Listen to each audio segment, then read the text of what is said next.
Hello and welcome to coverage of Grand Prix Baltimore. Marshall Sutcliffe in the booth with GCB, Gabe Carlton-Barnes, and we're just about underway here in round 13.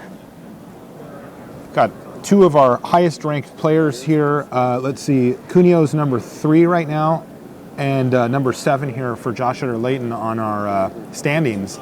And GCB, this is almost a win and in? Almost a win and in. You think if you win this round, it's entirely possible, given the number of players we have, that an X2-1 will make it into top 8. Probably a lot of X2-1s. These guys obviously have great tiebreakers, being at the top of the standings. So if they win here, they could probably take a loss and then get a draw. So both of them playing, thinking, if I win this, that might be enough to get me into the top 8. Okay, so a big match for these players for sure, and both of them with only one loss have had a great weekend already. Josh Utter-Leyton, you're going to get a chance to see Josh's draft in a little bit, and my goodness, was it a doozy. It was quite a draft, yeah. I kind of want to, can I frame a video and just have it just rerun in my home as Josh drafts this deck, because it was beautiful. Yeah, things really came together for him. So we'll see how things went for Andrew. Yeah. We did not see his draft, but...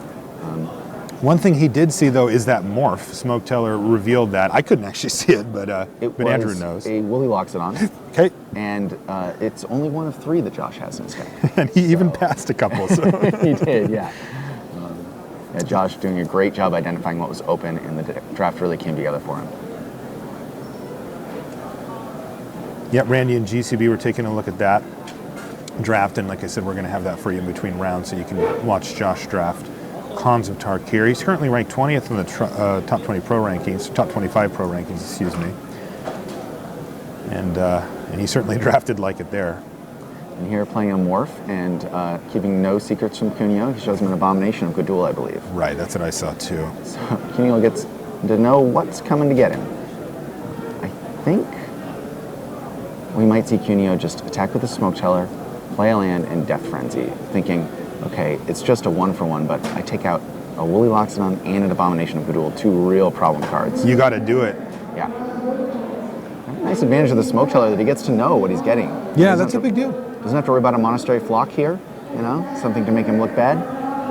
But he instead, it's not too bad either. Just run out big Pine Walk Daddy here. Now, the interesting thing is what Andrew's really banking on is that Josh is not going to just drop a land and then flip up his Abomination of Good Duel, because that could be a pretty big problem for him down the line.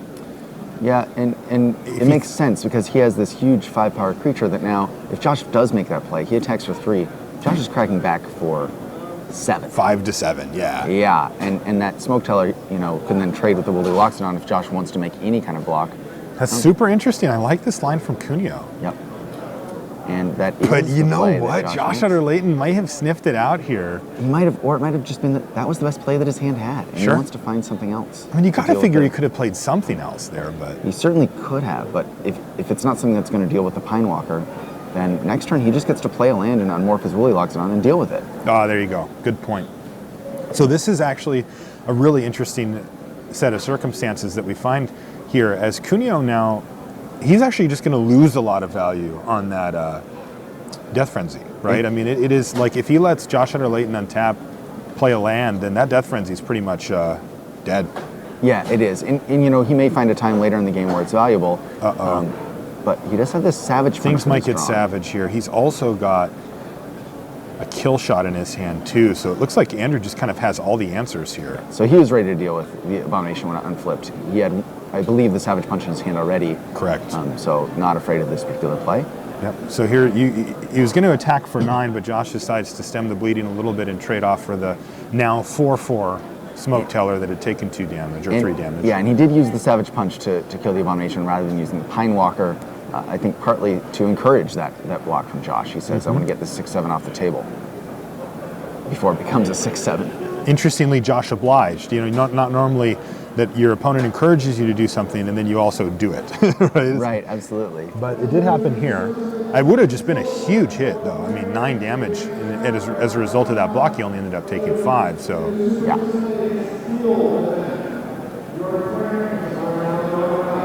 And Josh looking at, how do I get back on the board here? It looks like he has a Spell Snatcher over there that he'd love to get into play and untap his lands. But I don't think he has a second blue mana either. Oh, he does. He has an island. And he could play a morph and play the Hooting Mandrills that's in his hand, threatening a risky double block. See him morph out another Willy Loxodon.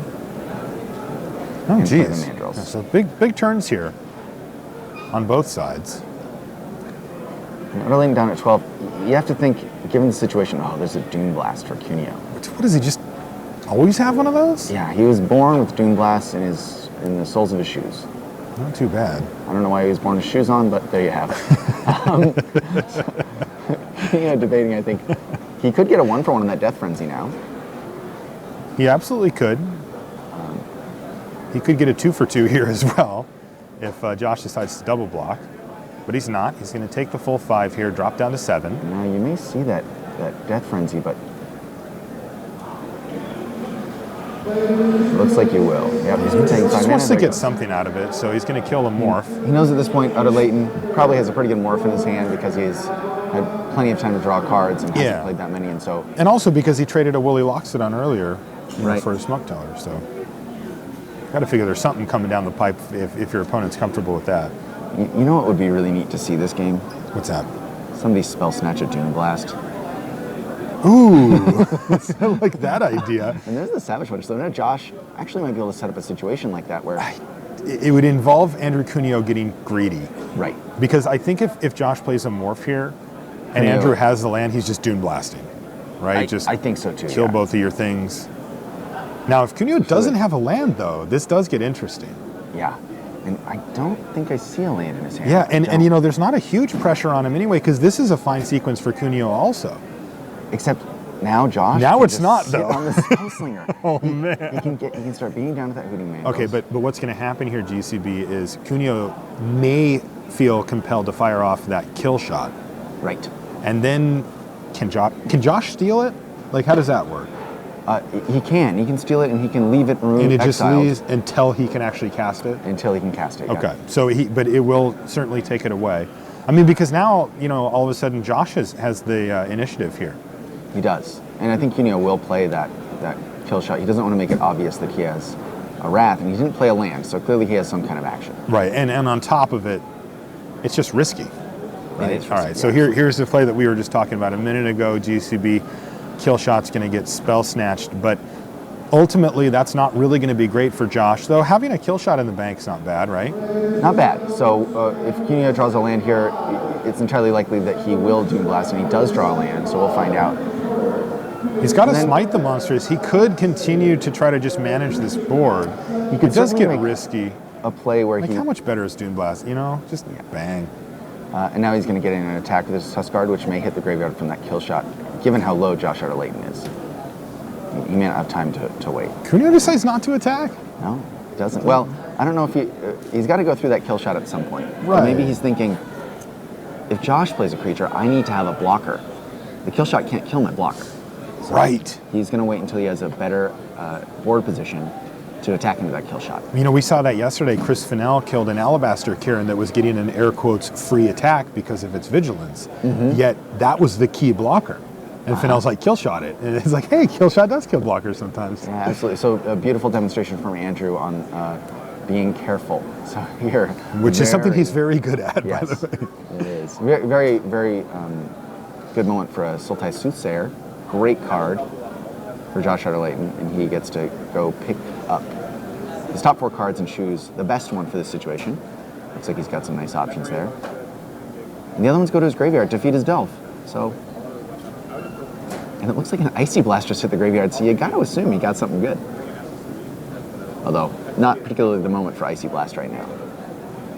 Right. Though it, you know, that card sneaks up on you. It does, and he doesn't need to get a lot of power out to deal 9 to Cuneo. Yeah, this is just getting interesting, though, because Cuneo's now just leveling up his Tuskguard captain, but he's just kind of, he's going to take a bunch of damage here. He is, And that kill shot's still there. well, he had a situation where the Tuskguard captain wasn't discouraging an attack because it could only trade with a Teamer Charger, and it couldn't kill the Soothsayer either. Now, what he's hoping is that the Sultai Soothsayer got a big creature for Josh, because what he's holding is Smite the Monster. So he's going to say, all right, I'm going to validate your turn. I'll take a hit. I'll gain a life from my land, so I'm up to 10. So now he's going to go down to 5. Then his Tuskar Captain, suddenly a big blocker. It can block the Sultai Soothsayer attacks alone. If the Temur Charger comes in, it can pick off the Charger, take 2 from the Soothsayer, and now he's got parity. Right, and then on top of it, if Josh doesn't have a big creature for the Smite the Monstrous, then Andrew can use it as protection from like a pump spell or something from Josh Utter-Leyton. You know, some way to make the Temur Charger big enough to get through. He can just... Exactly. So lots of great stuff here. Cuneo holding on, saying, I'll take 5 damage. I just need to make sure that I can build a wall. Now, Cuneo can't be comfortable here, right? I mean, certainly not. Bounce spell, anything, you know, like that Icy Blast sitting in the graveyard just to tap it, like not even bothering with the whole Ferocious thing. Yep. You know, that would have been enough next turn, assuming that Cuneo doesn't have anything else. This is interesting. This has been a close one every step, it seems. It has been. It looks like Josh has some spells, and given that in the position that Cuneo's in, I think Josh has a big advantage here, but he's just trying to figure out what is Cuneo doing tapping that Tuskar Captain? What does he have in his hand? Isn't he afraid I'll just play a guy and attack him again next turn and he'll lose? So... Ooh, how about playing a guy? Or a gal in this case, and that's Sidisi, Brood Tyrant, and maybe get another one. And he does Bingo. get a zombie. Cuneo's got a dead card in his hand. He's got a Doom Blast in his graveyard. I think he is in big trouble here. And I think he's in pack him up. dead mode here. Yeah. And very awkwardly, and this is, you see this a lot, but very awkwardly, all of Josh's creatures just under the threshold for Smite the Monstrous. It was a really good read from Cuneo that he probably took a powerful creature instead of that Icy Blast to try to kill me. And here I have this Smite that I can use to protect myself. Unfortunately, powerful creature, exactly 3 power. Yeah. Even though it put 5 power on the table. And really nice there from Josh, because I think he actually could have just hard cast a Woolly Loxodon on there as well. Yeah. But he's gone wider. And you'll see that there are 3 more cards that Andrew Cuneo gets to look at here. And then he's probably going to pick up his cards. Yep, he's going to say, all right, let's see what we got so I can get a sense for your deck. This is the pre-scoop look. Is that what we're seeing here, GCB? Yeah. He would have scooped the turn before because he knows the attack's coming. But the Sidisi gives him an opportunity to see 3 free cards. 2 of them were lands, didn't end up mattering too much, but now he knows about another Monastery Flock. All right, so Andrew Cuneo falls to Josh Utter-Leyton in that first game, who's able to maneuver enough. Maneuvers around a Dune Blast. What the heck? Am I starting to lose faith in Dune Blast? We've seen it lose twice today in the feature match area. I think the lesson there is that Dune Blast is an incredible card that can win games, but if you're determined to win and you play your cards carefully, it's a beatable card. Okay.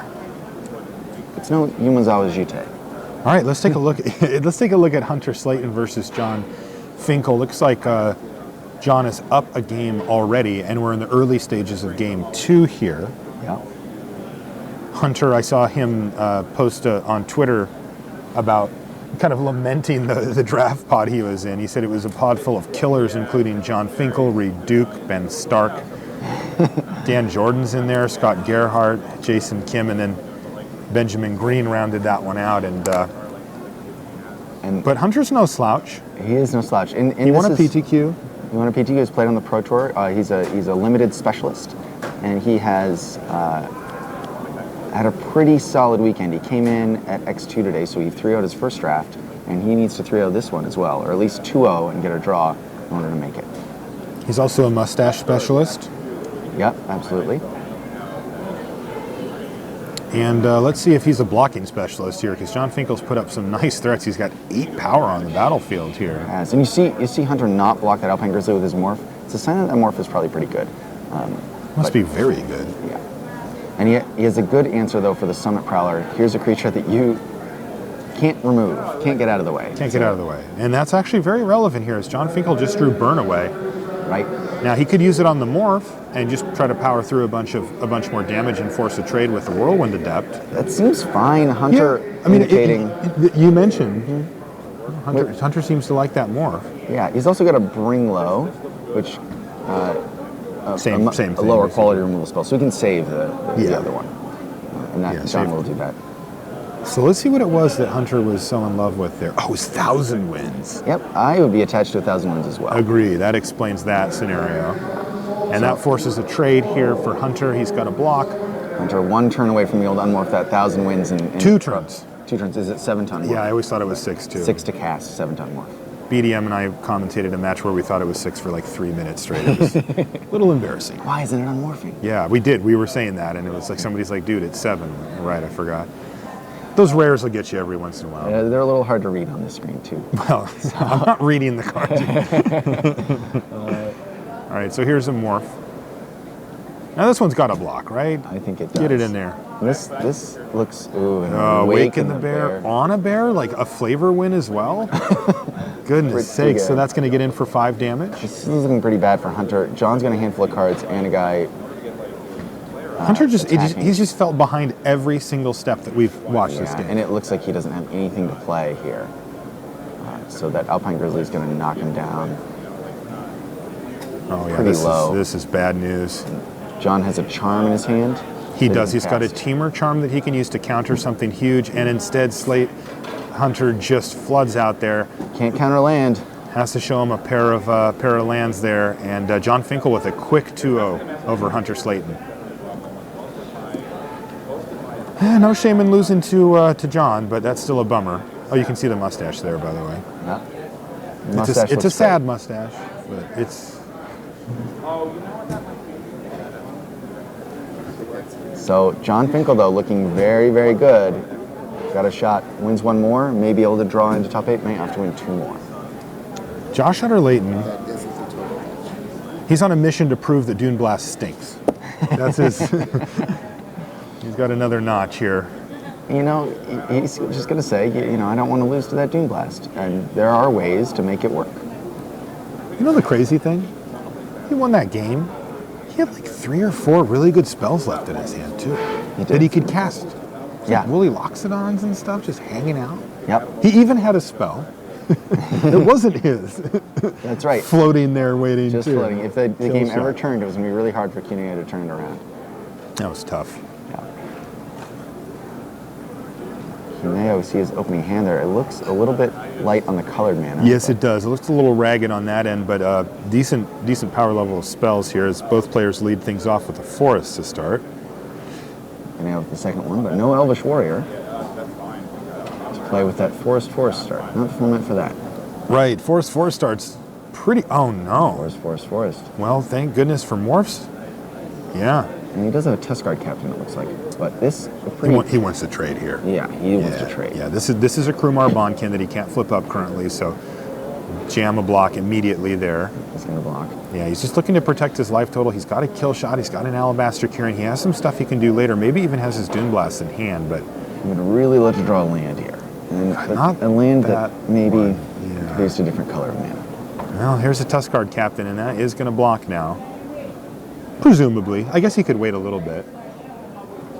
Utter-Leyton, though, has turned the tempo tides a little bit with that Teamer Charger. It feels like Utter-Leyton was on the play, even though Cuneo was on the play. Yeah, you're right. That is weird. It does feel like that. So what happens when you have one of those 2 All right, so no attack here from Josh. Those 2-3 Tuskar Captain doing good duty on the blocks. And, well, Cuneo's drawn fairly well. You know, he found a swamp here. He's happy to have another color. I think he'd probably prefer the white mana. So he can play an Alabaster Kieran this turn. Of course. But he does have that Dune Blast in hand, so he's still in this game, even though his mana base looks pretty ugly right now. Yeah, so he's 1 planes away, and then any other source of mana from casting it. Right. That's a tall order, you know? It is, and Josh certainly knows that the card's in his deck, so he's under no obligation to play himself into it. Right. As long as he can get a threat going that attacks past that Tuskar Captain, puts Cuneo in the place of having to use the Dune Blast to survive. Yeah, now one thing that Josh might be thinking about here is a card like Dragon Scale Boon. Yes. You know, that is one thing that Josh, he has to consider it. I don't know that he needs to play around it for sure. I just think it's something that is going to cross his mind. Yeah, and especially in a situation where Cuneo hasn't had any chances to use that card yet, and you see that he attacks with just 1 creature. My guess is that creature flies if he unmorphs it. So that but Andrew can still block first, right? No, he has to untap it first. Oh yeah, of course, he has to fire it off. So then you think that Josh could make it into a Abomination of the Duel, for example, yeah. Could have been a Mystic of the Hidden Way, too. I like the read there, GCB. I think you were dead on with what Josh was thinking.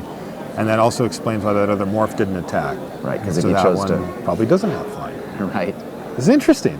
Yeah, it's kind of neat. So Cuneo knows now some things that morph isn't, I think. Yep. Even though he was actually bluffing the Dragon Scale Boon, he does not have it in his hand. He did get some info and saved himself a couple of life points potentially. Yeah. Though he didn't really have much else going on anyway. Well, it looks like Cuneo He's does drawn a have the ability Sidisi's to pet. at least play something this turn, which He can flip it up too. and you can flip it. Yeah. So hoping to maybe buy a little extra life point here if Utter-Leyton attacks. But that Abomination of Gadul is becoming an issue very quickly here for Cuneo, because not only is Josh hitting him for 3 in the air, he's also getting to loot and just really sculpt his draw. It can get out of hand really quickly. At first, I wasn't sure which of the gold creatures was the best, and I actually think it's this one. Oh, you do? And for this exact reason. Evasion's great in this format, and the ability to loot away extra lands after a certain point is so good. By the way, and you see 2 of them in the graveyard there You from do. Josh. It also dodges Smite the Monstrous. Yeah, which it is. everyone It likes is to very play. well positioned. You are correct. It sadly dies to throttle, so it's not perfect. Not perfect. No. No, you can't do everything with a common. No. But it sure does a lot. Yeah, I'm an Abzam guy. This is a really fun play here. Gotcha. So the Savage Punch does, all it does is Only give fights. Cuneo a life. Because That's there's no brutal. bonus, because Utter-Leyton doesn't have a 4-power creature. I can only think of 2 morphs where that doesn't, like, if it's a Ruthless Ripper, Josh is quite sad Yes. if it gets turned face up. And the other one is this one where it lives, and Yeah, Josh absolutely. is sure. I wanted to see a monstrous flock here. Well, I guess we were wrong. It did have flying. it did have flying. But That wasn't if he had had to really morph irrelevant. It basically would have killed it as an offensive threat, too. So. Right. It would have made it into 0 damage. Yeah. Well, so I think Utter-Leyton maybe not as disappointed about that Savage Punch as we think, because wasn't a the big deal. only creature that unmorphs there that makes it okay, the Sidisi's pet, Josh isn't bothered by that Who Sidisi's cares? pet. Yeah. This is, oh good, I'm glad to hear it. That's the good news. I thought you might unmorph something big. Yeah. Now, I think that Josh might have his Villainous Wealth in hand. He's been discarding lands, which is a little awkward if you're trying to build up to a big Villainous Wealth. Right, but I think he doesn't necessarily need that plan this game. I is don't what it think he feels does like. either, because that's a Mystic of the Hidden Way, right? I think so. More importantly, Cuneo has drawn his white mana last turn, gained a life, drew his 7th land this turn. So now he's looking at, you have Cancel and Disdainful Stroke mana up, but I need to Doom Blast anyway. Yep. And there is the cancel. There's the cancel. Josh Utter-Leyton once again proves that Doom Blast Beatable. mediocre. It's okay. Yeah. If only it didn't cost 7. Yeah. No, but beatable. Yeah. No, honestly though, I mean, this is kind of insane. Like Josh, Well, you know, Andrew's had 2 different Doom Blasts on the stack, and it looks like Josh might just pick up a 2-0 against him if Andrew can't come up with something pretty quickly here. yeah. I mean, he's not out of it, but But he has that kill shot, so he can take out one of these guys, but there's 2 of them. there's 2. He's got a threat. You can imagine that Abomination is probably going to be the first one to hit the bin. Yeah. I mean, the damage Unless has he been has done. a flying but- blocker. Oh, and there's the Smite. Oh, he that found the can't kill Sllayton. either That of can't them. kill anything. He kept it in.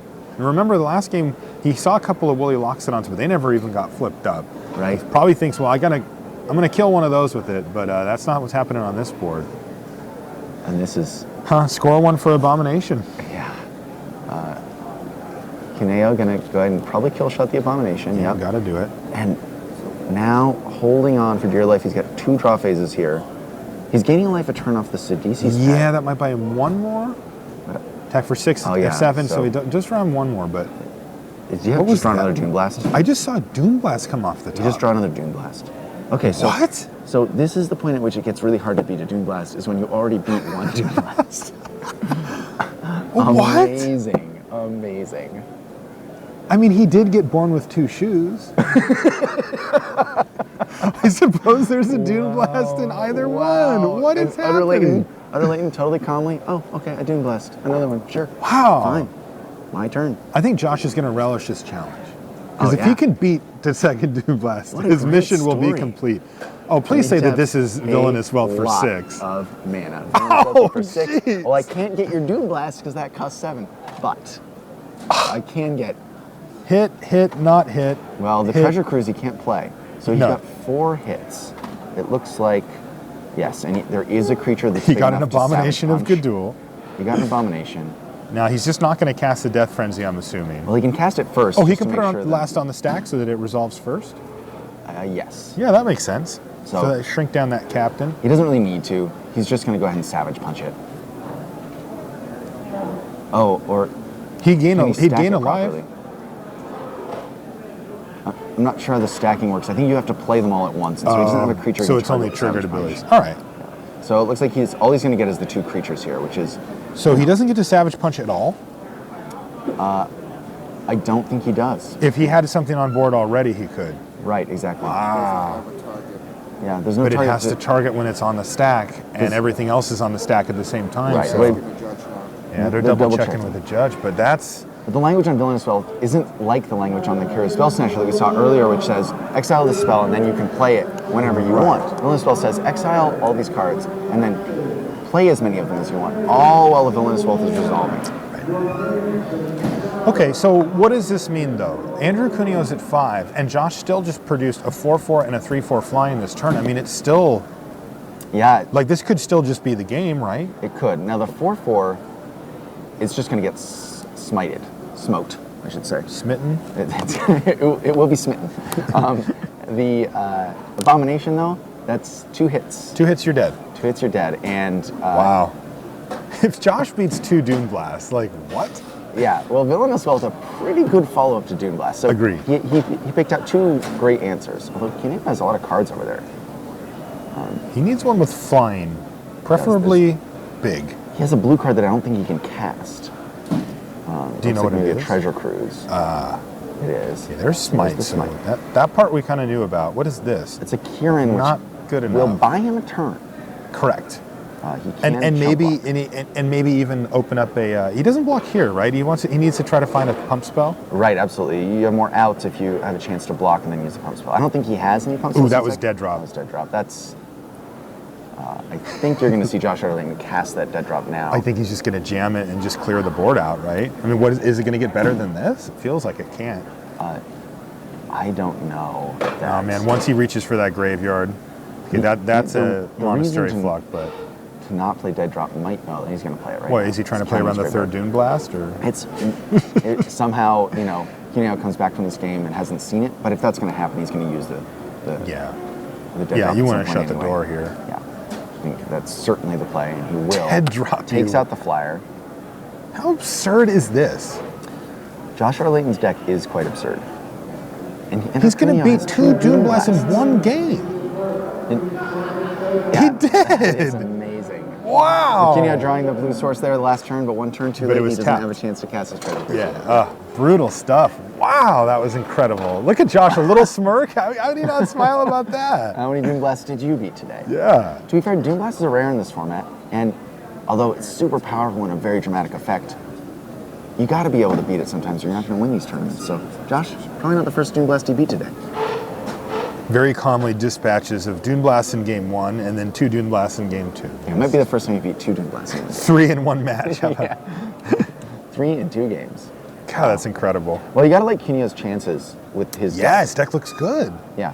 It's not amazing, but it's like a collection of very good cards with an incredible top end. Like that, I give, especially a guy like Cuneo who's really going to be able to craft the board states the best way he possibly can to take advantage. Yeah. I mean, he did it both times there. It's just Josh had to cancel for the first one. And Josh really put his deck together the right way. Yeah, I love Josh's list. It's pretty sweet. All right, let's take a look at some extra Magic down here. This We is have- Shuhei Nakamura playing Obzon, Yeah, and he's playing against maybe. Harry Bradford. Both of them. What is Harry up to? 10 and 2. Both at 10-2. Okay. He's scouting the borders. Yeah. So it's another Sultai deck. Let's see, does he need a land here, or is he going to take that test card captain? Looks like a captain, but I mean, if he has no more lands in hand, I see an island down there. He has an island, and he has all his colors, so he's probably taking the. Oh, he's going to be conservative. And you got a great look at his spells. Maybe that he has some expensive stuff, and he wants to make sure he hits his land drops. That could absolutely be the case, especially if he's got just a stacked up hand already. Uh-oh, this does is not look not good. good for Shuhei. Maybe he just wants those lands to intimidate Shuhei and say, "Look who's got lands." He's just rubbing it in. Just the rubbings. The good news, though, for Shuhei Nakamura fans out there, he is up again here. Yes. So even if he can't find mana and ends up losing this one, he will get another shot at it. Now, I'm not going to quite write him off yet, but that's a big step. Facing down 2 forests and 2 2/2s, a Shambling Attendance looks pretty nice. Yeah. Turn 4 Shambling Attendants. That's a good way to catch up after sort of skipping your third turn with the Scout the Borders.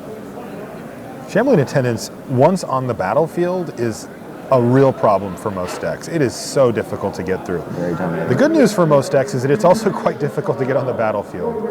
Even with Delve, it tends to come down a turn or two later than you'd really hope for it to. Here's another Sultai Soothsayer. We saw this get used pretty well by Josh Utter-Leyton. Allowed him to stay having cards after that Dune Blast. So is Shuhei Nakamura moving over to the decking plan? It might be time. Like scout the borders into Soothsayer? Shuhei suffering from that triple forest situation that we also... Yeah, it's a little bit echoes of the game we just watched. Lots of forests on one side, Sultai Soothsayer on the other.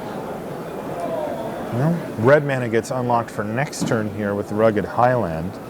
That could be a big game. I thought I might have seen in Shuhei's hand a barrage of boulders. Is that possible? I think that's certainly possible. I Wow. All right, Shuhei showing us how to do it. Just peeling land into his other colors as well. I see he's got an Obzon Battle Priest in his hand down there. Yeah, that is a barrage of boulders, and that could get him through some really serious defense here from Harry, but it will take multiple turns for him to set this up. Well, he's got a Dragon Scale boon that he can play, but he's going to play this Abzan the Battle Priest here, which can get to that 4 power to turn on the barrage of boulders. Correct. It can also give him some lifelink to catch up with this Abomination. It's certainly an awkward situation for him, though. He doesn't have an answer to the Abomination. Harry Bradford has great ground defenses. I mean, is there an argument to be made from Harry's side to just get very aggressive here? Like attack with his creatures? I think there certainly is. I think his deck's really comfortable doing what it's doing right now. I think so too, but like I wonder if he should have switched roles. He attacks for 8, and Nakamura has no good blocks here. Yes. You know, and then what is Shuhei supposed to do? Attack you back? Right. Right? And you get to play Bellowing Saddle Brute post-combat either way. And I wonder if he should have just jammed there. I mean, maybe it's a little too late. Yeah, I mean, it felt like since Shuhei was missing land drops that would be kind of what you'd want to do. But I wonder if Shuhei breathed a little bit of relief and just... I think it's one of those things where, like, if you just snapshot the board last turn and you went up to Harry and said, "Who's ahead?" You'd be like, "Oh, the guy on the right's ahead." So far ahead, yeah. Yeah, but when you look at it from Shuhei being a little aggressive early and clearly Harry's deck playing the more defensive role generally, I think he's kind of sticking to that, throughout the course of it here. And that's perfectly reasonable for him to do. I think it certainly is an opportunity to turn the corner, and you'll look at this turn, he did. He really got in. He says, "Okay, I get it. I'm ready to turn the corner." He's got a removal spell in his hand, it looks like. Maybe 2 charms in his hand? Is that what I see? Maybe. I would be attacking with that Shambling Attendants too, though. That thing is just such a great attacker. Nothing can block that well. They have to chump block. It is holding off a lot of power and creatures over there with the help of the Soothsayer. And maybe he saw something from another game from Shuhei that is really good at swinging games. Maybe that could be. That's true. Some Savage Punches or some of those situations that make it pretty dangerous to attack. There is that Barrage of Boulders. And there we see a Sultai Charm killing the Longshot Squad. Why would you... Shuhei kind of relying on that Longshot Squad to give his Battle Priest the ability to block flyers to stop that Abomination. This is actually a great swing of events here for Shuhei. Oh, cancel that order. There is a second charm. Wow. Shuhei going, "Oh, come on, that's an uncommon." Really? You had 2 and all the mana to cast both of them this turn? And it was going to be so great for him because he would have had 2 creatures that could block flyers, but instead...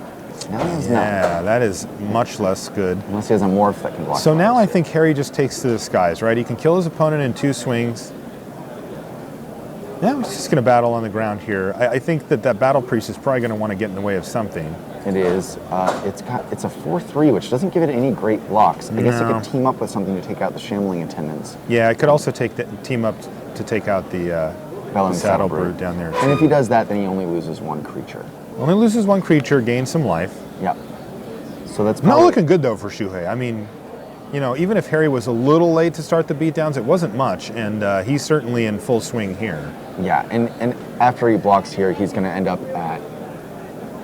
Looks like he's going to. If he does the double block, he'll take 9. He'll go to 3. He'll gain 4. He'll be at 7. And there are 2 3-power flyers coming at him, and he's behind on the ground. So he is maybe looking at how can I make best use of this, because he does have a +2/+2 and to put counters on my creature in his hand. So he's gonna block here. Whichever creature is ordered, he's gonna make it bigger, and that'll give him some more lifelink damage.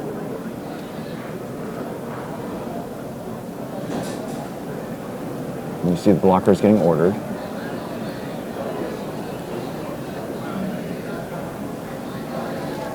This is 9 Yeah, there's damage a to Dragon Scale Shuhei. Boon. Oh, and there's the boon. All right. So now that has a 5 toughness Battle Priest. That's great. So he's going to gain some life. You gain a lot of life. A lot of life. Take out that Saddle Brute and lose nothing. Now he has a chance to attack back with that Battle Priest and gain more life. Yes. Offsetting the flying damage if he wants to. So he loses no creatures there. He does lose 3 life total in the transaction, yeah. but still, I think he can live with that. Wow, but Harry, just the hits keep on coming. Follows it up. Oh, wow. That's an incremental growth. What was it? An incremental growth. Really? Yeah. So now with the Battle Priest, he's back in it. Everybody gets lifelink, right? But awkwardly, it's still hard to compete with that Loxodon. So if he doesn't get into combat, Right. Harry just is coming in the air and ignores lifelink. Oh man, it just had to be the biggest, nastiest, woolliest of Loxodons over there. I think what he has to do is make his Battle Priest really, really big and get in. Well, And just attack. he's also trying to set up a situation where maybe he can take a hit and use the barrage next turn. Oh. Because Now that wouldn't be 19, right? He's not going to be able to kill him, but he could get in for just a massive life swing. yeah, the incremental growth is 6. He's already got 6 more from the Battle Priest plus 4 more from his creatures, so that's 16. So that's pretty close, and that would all be lifelink. It would all be lifelink, assuming that Harry doesn't have any more hits. Right. Which the way he's been playing, I don't know. I don't know if we can rely on that. I don't know either. But you know, it could open the door for Harry to make a mistake. Right. You know, or maybe not even a mistake, but just get a little too aggressive or something. Right, and I think that plan that Shuhei could have there of setting up this big life swing could put Harry on his back heels, and Harry's probably going to think, oh, I'll just get in with my flyers, this is going to be fine. I've got 1 more turn, he has to deal with 2 creatures. That Abomination Goodwill has done some real work. That's your boy. I think Harry's draws have been good, they have, but it's because he's getting 2 a turn. He gets to pick the best one. Yes. Yeah, it's good to not forget that. He put that card in his deck for a reason, and it's doing its job. So you don't often see Shuhei this deep in the tank. He's normally very quick, he already knows what he's doing, but he's doing some deep math here. Maybe he's looking at the play of claim incremental growth, attack with all my creatures, gain a bunch of life, lose 1 of them to the Woolly Loxodon. But 1 of them's going to get through if that happens. Right. Maybe 2 if he doesn't block with his Sultai Soothsayer. So then the next turn, I can make my guys unblockable, and maybe that's enough. So he's got to work out the different combinations of where he puts his incremental growth counters, with where Harry could potentially block. And he has to make it painful to block the Battle Priest. I think that's his first priority. So he has to make it at least 7 power. That can be done. He can make it 7 toughness if he puts 2 counters on it, right? Mm-hmm. And then it could attack, putting Harry in the position of having to double block it if he wants to kill it. The other 2 creatures would then get through. All right, Shuhei's figured it out. Okay, so here we go. Let's see what he came up with here. Incremental growth. And that's what he's going to do. 1, 2, 3. Make the Battle Priest big enough to take down the Loxodon on his own. To trade. Yes. Okay. Well, no. To take down the Loxodon if they're one-on-one. Like to actually battle right through it. To battle right through it. But because of the Soothsayer, it's likely that Harry will double block the Battle Priest. And so Shuhei in that case is going to get in for 5, 6, 7, 8, putting him at 11. And still kill the Loxodon. And kill the Loxodon. Gain a bunch of life.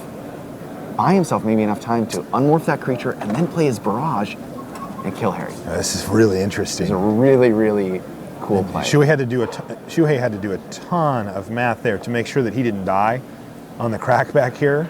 Yep. And now poor Harry's the one who's got to figure this out. Yeah, I think he was pretty confident he wouldn't die on the crackback, but he needs to make sure that he still has a game after this attack step. Right.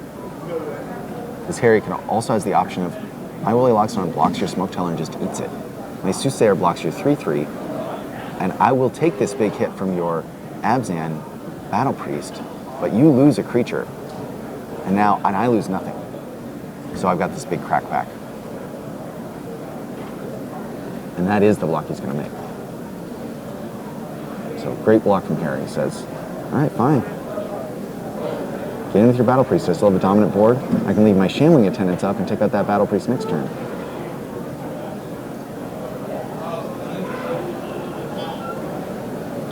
Note the way Shuhei had 2 2/2s, and he let the Smoke Teller get bigger so that it would be the one that died. It's probably because the morph is valuable, and now he has a creature that he can unmorph rather than a Smoke Teller with 1 counter on it. Really subtle. All those choices matter. Yeah, totally small. But you mentioned it a minute ago, GCB, like Harry's just kind of had the hits for days here. Interestingly, he's playing a land out of his hand here. I'm not sure why he's doing that. He's got a spell that he wants to play, so I think... Oh, well, we know why. It's Villainous Wealth, obviously. 1, 2, 3, 4. Oh, it's only for 5. It's still pretty good. I don't know. We'll see. 6 is definitely better. 6 is the number, and he hit a smite. Oh my gosh. Must be nice. That was good enough. That was good enough. He only hit 2 spells, but one of them was a removal spell. And he immediately put it in his own graveyard accidentally instead of in Shuhei's. I think that is probably going to be enough to win the game. Yeah, not this turn though, right? So not this turn. Shuhei's life is way too high, but he is cracking him for what? 15? 14. 6, 9, 12, 14. 14. And Shuhei at 11. He's got the lifelinker, but he can't get through a Shambling Attendants. He no longer has a 4-power creature to turn on the barrage. He doesn't even have a lifelinker. Right. So if that creature... I mean, just like now snapshot this board state. It's like 6 creatures versus 1 with equal life totals. I like Harry's side of this equation. Yeah. The Villainous Wealth. When he played the land, it had to be. We should have just known immediately. Yeah, absolutely. The only second guessing Harry because we haven't seen him play very much, but obviously, it had to be. Yeah, he knows the format and he's playing very well today. All right, so I think Harry's trying to decide if he can kill him now or if he has to wait. It's 3, 6, 9, 10, 11 to it. It's lethal attack here. It was a Loxodon, but it didn't matter. Wow, so Shuhei did have that play set up though. Shuhei had a cool plan, a really cool plan set up. I loved it. And he had a chance. But it gets interesting, right? Because I think one thing that you have to consider in these situations is like Shuhei was trying to line up a play around his barrage of boulders in hand. Yep. Which, if it worked, you would have been like, wow, barrage of boulders, holy smokes, right? Yeah. But he may have lost that game because of that barrage of boulders, right? If that was another relevant spell, if that was a removal spell, if that was another creature that could block or another morph that could, get turn face up, or a pump spell that could help get a creature through, that this game might have played out differently. It might have. It's interesting to consider both sides of that equation when you talk about those sort of edge case cards like that. I mean, I think I can name a card that it could have been that certainly would have changed the result, and that's Feat of Resistance. Because there was that turn where he played a Feat of Resistance on his Longbow Archer, which was very key because it was going to stop the flyers with the ability to give all of his guys reach. And Harry had 2 Soul Touch Charms. The first Soul Touch Charm got eaten by Feat of Resistance, the second one hit it. So, certainly I think Shuhei would be happy to have another Feat of Resistance. But maybe that Barrage, an easier card to get in draft. Yeah, it's probably replacing maybe Waken the Bear, something like that. You know what I mean? One of those lower tier cards. And, Shuhei was able to set up a plan where if the draws went slightly differently, he could have won that game. Totally. Imagine that Villainous Wealth for 5 hits a bunch of 6-drops. Right. Shuhei untaps. He has a big lifelinker. Harry has to be more conservative in his own attacks. Shuhei probably has a turn to unmorph. Get that barrage in. Could have absolutely swung it. Yeah. So a really cool game. A really great game. Like we mentioned off the get-go, though, Shuhei, he was up a game already. So, and remember what the slow start Shuhei had in that game? Yeah, forest. Dude, it was forest. Yeah, it was like smoke teller. Yep. So Shuhei, I think, going to be on the play here, and maybe Barrage of Boulders will have a chance to redeem itself. Yeah, we'll see. I mean, it does look effective versus Harry. It does. Harry's quite the shields up type deck. In fact, Shuhei may have even brought it in out of the sideboard. Specifically for his deck, yeah. That sounds quite likely. Shuhei, representing again that he's missing colors. Is he? Does he have 4 planes over there? I see the 3rd. Meanwhile, Harry just Sultitron right out there, no problem. We call that the Yahtzee. Just play all your colors. Ding, ding, ding. Yeah, I don't think Shuhei's bluffing lands here. He's on mono planes. And here he comes with the... maybe he's got a morph to play Harry with here. all his colors, but no plays. And Shuhei does not level up. And Harry does 4 to himself, says, now I have the biggest gun on the table, and you are missing colors. Takes one for the team. Shuhei has 5 planes now. Wow. I don't know how Shuhei's going to get himself out of this mess, but I didn't think he could in the previous game, and he got really, really close. So yeah, I wonder how many planes he's playing. That might be all of them. That could be all of his. If he has some planes. dual lands, that's already getting him up to 6 or 7. And he draws another green card. So Shuhei in a pretty tough spot. At least that's the first hit he's taken, so he attacks. Plays another land. Says, well, the way I'm winning this game is not by pumping up my Yannick Bonkin. What do you think? Is he trying to bluff an instant here? A kill shot? Say, hey, don't attack me, I've got a kill shot. I don't think it's going to work if that's the case. I don't think so either. The morph is probably pretty good, and so, regardless, one good attack is getting in there. Yeah, there it is. Locks it on. Hit for 10 with no fear whatsoever. It's looking bad for And Shuhei. Nakamura finally he finds draws it. green. Is it too late, though? I mean, what's his play here? A smoke It feels teller? like it might be, but last game it felt like it was too, and he got back into that game. I know. Even if he didn't win it, he's got the This Roar is challenge different, in his though. hand. It's the wrong time for that. Yeah, that's card. another one of those conditional cards. He's got Smoke Teller, Tuskguard Captain. Now he does have the option of playing the Tuskguard Captain, and then using the Feat of Resistance to give it first strike instantaneously. And then So he can get a double block and then die. That's right, because Because he's exactly 6, yeah. So Yeah, this just does not work out well. And he's basically going to have to use Feat of Resistance to block and survive, but he's not going to actually profit from it. is this enough? There, we have 7 power now, yes. So he can double block the locks it on. I mean, he's dead to anything, but he's going to be dead to anything, so he just has to accept that. It does look like the hand from Harry is a bunch of guys. Or maybe he has a singing bell strike there. He does, and he's going to play it. That will Now, actually... if he targets the long shot squad, Oh, that's interesting. and it's not going to work out for him. He's got to be thinking about Feat of Resistance. Ooh. He's doing What it. to do. So here comes Feat of Resistance. So feet, and now he's going to know, though, that he's facing 6 Now, power first strike. Does he attack anyway? Like, does he want to power through 4 damage here? He used up 2 of his mana for the turn, but he could easily have follow-up plays. He's going to follow up the morph. The first strike, he goes to 4. Uh-oh, this could actually slip away from Harry if he's not really careful. good. A morph is not good enough on its own. No, I think he might have the Sultai Soothsayer. Yeah, he is. Sultai Soothsayer. So now he gets Also big. not good enough. Not good enough, but what does he get off of it? That's the question. Looks like another big creature. It is. It's just a big fat Willy Loxodon, which is Now, fine, but Shuhei Shuhei has a land. little breathing room here. And Shuhei also has the Roar. Oh, God. Oh, man, he drew the barrage. There it is. There it is. We get to see it. See it in action. Oh, no. Now, the Roar can be used to kill a creature. He can kill the Soothsayer But with it. he only gets but one play this not turn. quite. It's got to be Tuskguard Captain. He's got to get a guy out there. Tuskguard Captain can block the Sultai Soothsayer on his own. The other 2 can first strike out anything else that attacks. Right. Wow, this has actually just become very, very close here. And I think Harry's going to play a land and drop 2 creatures. Maybe he won't play the land. I mean, all of his creatures are lethal got a here for the treasure most part. cruise. Oh, my goodness. Harry, So, Harry, you are a brute. he is... Wow, his deck is sweet. He just found a Necropolis Fiend there. He's not going to be casting it as he Not just gonna be. treasure cruised away his whole yard, but And he tapped his only... yeah, he also found a Shambling Attendant. And he plays Wait, what? face-up Monastery Flush. What? Well, That card is lethal. and then Shuhei finds another Plains. Now, What just happened here?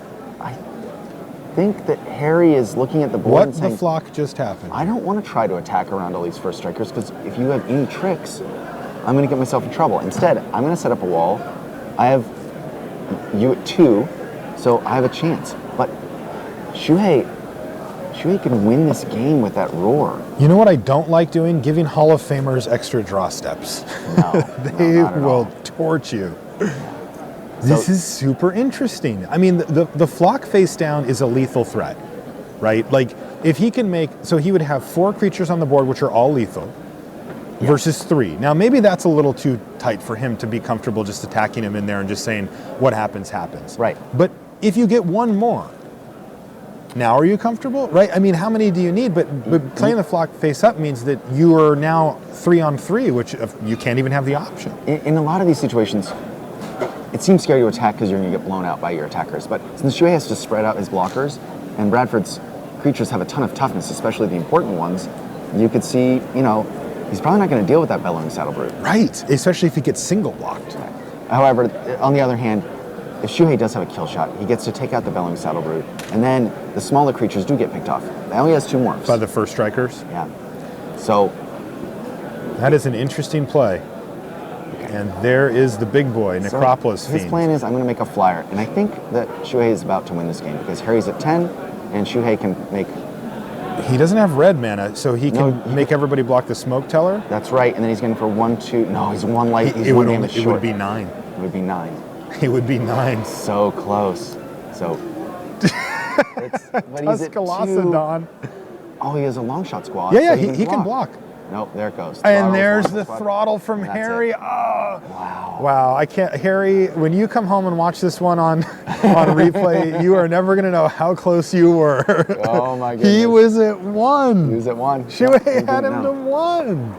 If there'd been a sack or somewhere. Yeah.